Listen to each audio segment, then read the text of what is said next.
ભાજપ રાષ્ટ્રીય પ્રમુખ જેપી નડ્ડાનો ગાંધીધામ ખાતે રોડ શો યોજાયો।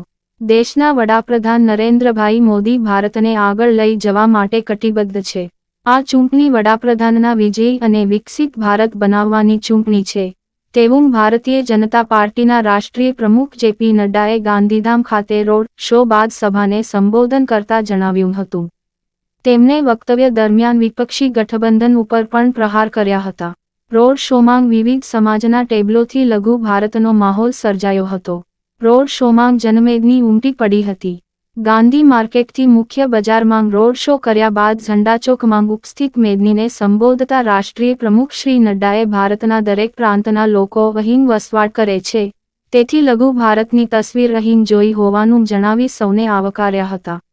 ગાંધીધામે જે સ્વાગત કર્યું છે, લોકોમાં જે ઉત્સાહ છે, ઉમંગ ઉર્જા છે, તે જોતાં ગાંધીધામના લોકોએ વિનોદભાઈને ત્રીજી વખત લોકસભામાં મોકલવાનું નક્કી કરી દીધું છે તેવો વિશ્વાસ વ્યક્ત કર્યો હતો।